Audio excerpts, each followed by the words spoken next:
परम सत्कारयोग गुरु प्यारी साथ संगत जी, राधा स्वामी जी। साथ संगत जी, वीडियो शुरू करने से पहले हम सारी संगत को दीपावली की बहुत बहुत शुभकामनाएं देते हैं जी। बाबा जी की कृपा से सारी संगत पर हमेशा खुशियां बनी रहे जी। साथ संगत जी, दिवाली को रोशनियों और खुशियों का त्योहार कहा जाता है जी। दीपावली वाले दिन हर कोई खुश दिखाई देता है। लोग एक दूसरे को गिफ्ट देते हैं। बच्चे दिवाली की रात को पटाखे चलाते हैं जी। सबके घर रोशनी से जगमगा रहे होते हैं जी। लेकिन क्या फायदा इन सब का अगर हम अपने सतगुरु को ही भूले बैठे हैं। बाबा जी ने एक ऐसी बात कह दी जो आपको अंदर तक हिलाकर रख देगी जी। आज का वीडियो बाबा जी की कही एक बहुत गहरी और सच्ची बात पर आधारित है जी। इसको सुनने के बाद आप सोच में पड़ जाओगे और आप रोने भी लग पड़ोगे जी। वीडियो को बीच में मत छोड़ना जी, क्योंकि बाबा जी के इस संदेश को हर एक को सुनना बहुत ज़्यादा ज़रूरी है जी। साथ संगत जी, वो दीपावली का ही दिन था और उस दिन बाबा जी डेरे में अपने कुछ सेवादारों के साथ बैठे बातें कर रहे थे जी। अचानक से बाबा जी बहुत जोर जोर से हंसने लगे। बाबा जी को बिना किसी वजह हंसते देखकर सेवादारों ने कारण पूछा तो बाबा जी ने कहा कि नहीं, कुछ नहीं, मैं तो बस वैसे ही हंस पड़ा था। कुछ देर के बाद बाबा जी फिर से हंसने लगे तो सेवादारों को कुछ समझ नहीं आ रहा था कि आखिर बाबा जी बार बार किस लिए हंस रहे हैं। सेवादारों की बार बार जिद पर बाबा जी को हंसने का कारण बताना पड़ा और साथ संगत जी, बाबा जी ने जो कारण बताया उसको सुनने के बाद हमें विचार करने की जरूरत है। बाबा जी ने उस दिन अपने सेवादारों से कहा कि बेटा, 20 साल पहले इस सत्संगी डेरे आया करता था। यहाँ बहुत सेवा भी करता था। जब उसको नामदान की बख्शिश नहीं हुई थी, उसने बहुत सारे सत्संग भी सुने, परमार्थी किताबें भी पढ़ी, संगत की बहुत सेवा भी की और कुछ समय के बाद उसने नामदान के लिए अप्लाई कर दिया और मालिक की मौत से पहली बार में ही उसको पर्ची भी मिल गई और उसके बाद मैंने उसको नाम का भेद दे दिया। वो बड़ा ही खुश हुआ और मुझे वचन देकर गया कि सारी उम्र सिखाए गए तरीके के अनुसार भजन सिमरन करेगा। कभी बाबा जी बता ही रहे थे कि बाबा जी फिर से हंस पड़े तो सेवादारों ने पूछा कि बाबा जी, लेकिन इन सब में हंसने वाली बात हमें समझ नहीं आई। सेवा करना, सत्संग सुनना और उसके बाद नामदान के लिए अप्लाई करना तो हर सत्संगी का हक है। तो फिर उस सत्संगी ने ऐसा कौन सा काम किया जिस वजह से आप आज अचानक उसको याद करके हंस रहे हो। बाबा जी ने आगे बताया, बेटा, आज मुझे हंसी इसलिए आ रही है, आज वो किसी बड़ी मुसीबत में फंस गया है और वो मुझे बार बार पुकार रहा है। इस पर सेवादारों ने फिर से पूछा कि बाबा जी, सारी संगति मुसीबत में आपको पुकारती है। अगर आपका वो 20 साल पहले वाला सत्संगी आपको मुसीबत में याद कर रहा है तो इसमें गलत क्या है। बाबा जी ने अब जो सेवादार को बताया उसको सुनकर सेवादार एकदम चुप हो गए। बाबा जी ने बताया कि बेटा, मैं हंस इसलिए रहा हूँ कि 20 साल पहले वो मुझसे नामदान लेकर गया था और इन 20 सालों में उसने मुझे एक भी बार याद नहीं किया। उसके जीवन में इन 20 सालों में न जाने कितनी बार खुशियां मिली, उसने मुझे कभी याद नहीं किया।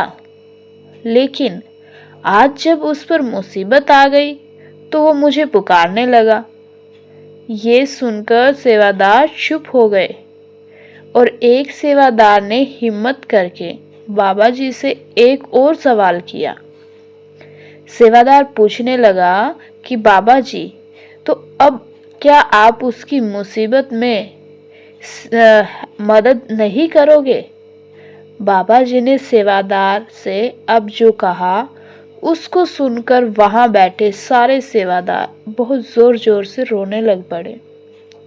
बाबा जी ने कहा कि बेटा, बाप को याद करने या ना करने और बाप के बुलाने से आए या ना आना, लेकिन एक बाप अपने नालायक से नालायक बेटे की संभाल जरूर करता है।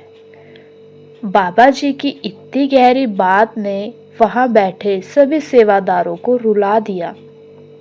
साथ संगत जी, ये सिर्फ उस 20 साल पुराने सत्संगी की बात नहीं है, हम सबका भी वही हाल है।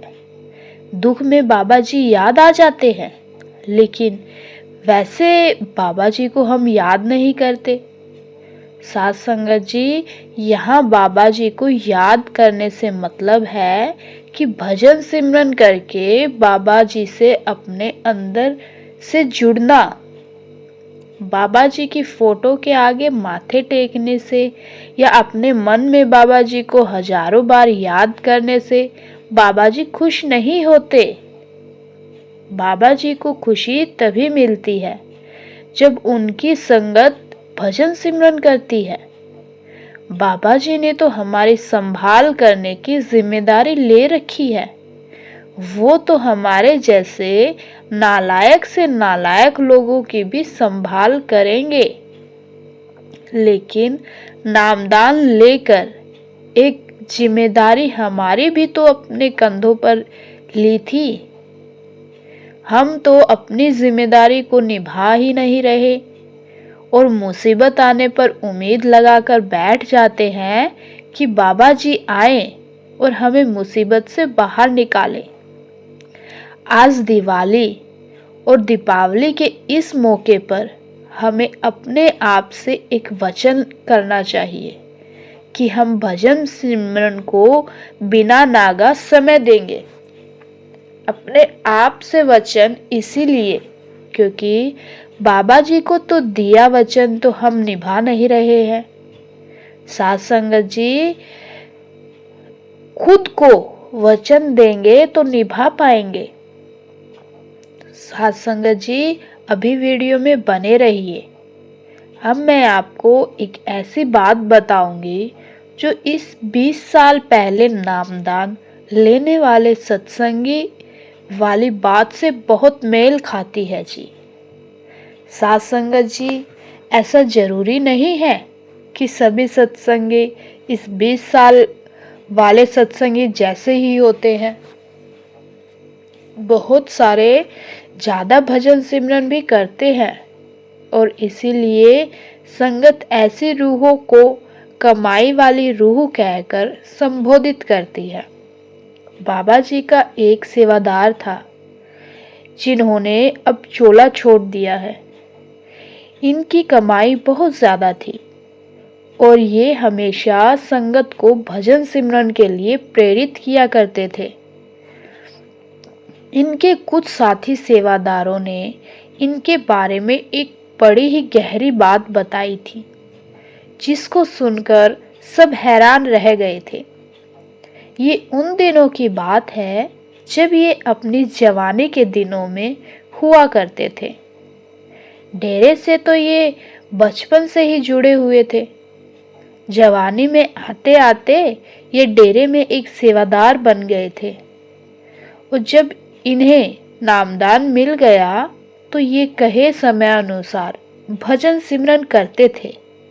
डेरे में ये जिस कमरे में रहते थे, उस कमरे में जब ये भजन सिमरन करने के बाद मालिक से अरदास करते थे तो इनके मुख से जो शब्द निकले वो साथ वाले कमरे में भी सुनाई पड़ते थे। भजन सिमरन करने के बाद ये मालिक से अरदास किया करते थे कि हे मेरे मालिक, मुझे हमेशा दुख ही दुख देना। और जब ये अजीब सी अरदास साथ वाले कमरे में बैठे दूसरे सेवादार सुनते तो वो बड़े ही हैरान हो जाते, क्योंकि ऐसी अरदास भला कौन करता है। सब मालिक से अपने लिए खुशियां मांगते हैं और ये मालिक से अपने लिए दुख मांग रहे हैं। एक बार दूसरे सेवादार ने इनसे कहा कि हमारा कोई हक तो नहीं है कि आपसे ये सवाल करें, लेकिन हम सब बड़े हैरान होते हैं जब आप मालिक से खुद के लिए दुख मांगते हो। दूसरे सेवादारों का सवाल सुनकर इन्होंने जो बताया उसको सुनने के बाद दूसरे सेवादार रो पड़े थे। उन्होंने बताया कि मैं मालिक से अगर सुख मांगूंगा तो कुछ दिन सुख काटने के बाद धीरे धीरे मैं उसी सुख में गुम हो जाऊंगा और बाबा जी को भूलकर बैठ जाऊंगा। इस संसार का और संसार में रहने वाले इंसानों का एक नियम है कि हर इंसान दुख आने पर मालिक को याद करने लगता है, लेकिन खुशी के दिनों में अपने परिवार, अपने रिश्तेदारों के साथ खुशियां मनाने में ऐसा गुम हो जाता है कि फिर उसको मालिक की जरा भी याद नहीं रहती। इसीलिए मैं मालिक से अपने लिए हमेशा दुख ही मांगता हूँ, जिससे कि मैं उनको हर पल याद करता रहूं। इनकी गहरी बातें सुनकर दूसरे सेवादार हैरानी के साथ रो रहे थे। साथ संगत जी, इंसान की सच में यही फितरत होती है। जब खुशी आती है तो उसको मालिक की याद नहीं आती। बहुत कम लोग खुशी आने पर मालिक का शुक्र करते हैं। शुक्र है एक ऐसा शब्द है जिसमें बहुत ज्यादा ताकत है। जब हम खुशी आने पर मालिक का शुक्र करते हैं तो फिर वो खुशी हमेशा के लिए साथ रहती है। लेकिन हम खुशी आने पर उस मालिक को ही भूलकर बैठ जाते हैं जिसकी वजह से हमें खुशी मिली है। हमारे में इतनी हिम्मत तो नहीं है कि हम मालिक से अपने लिए दुख मांग सके, लेकिन हम मालिक का हर हाल में शुक्र तो कर ही सकते हैं। मालिक अच्छे दिन दिखाए तो भी उनका शुक्र करना चाहिए, बुरे दिन दिखाए तो भी उनका शुक्र करना चाहिए, क्योंकि समय सबका एक सा कभी ना रहा है ना रहेगा। किसी ने बाबा जी से सवाल जवाब में पूछा था कि बाबा जी, मैं बहुत परेशान हूँ, जिस काम में हाथ डालता हूँ उसमें फेल हो जाता हूँ। बाबा जी ने उस भाई को भी यही समझाया था कि बेटा, मालिक पर विश्वास रखो। टाइम कभी ऐसा नहीं होता, सूरज भी निकलता है, बादल भी आते हैं, बारिश भी होती है। इसीलिए हमें घबराना नहीं चाहिए। पिछली गलतियों से सीखते हुए आगे बढ़ना है। गुरु प्यारी साथ संगत जी, इसी के साथ मैं आपसे विदा लेती हूँ और एक बार फिर से सारी संगत को दीपावली की शुभकामनाएं। संगत से विनती है, कमेंट में राधा स्वामी जरूर लिखा कीजिए जी, और वीडियो को शेयर करने की सेवा जरूर कीजिए। और उन संगत से मेरी विनती है जो पहली बार इस वीडियो को सुन रही है, वो संगत के अपने इस चैनल को जरूर सब्सक्राइब कर लीजिए जी। गुरु प्यारी साथ संगत जी, राधा स्वामी जी।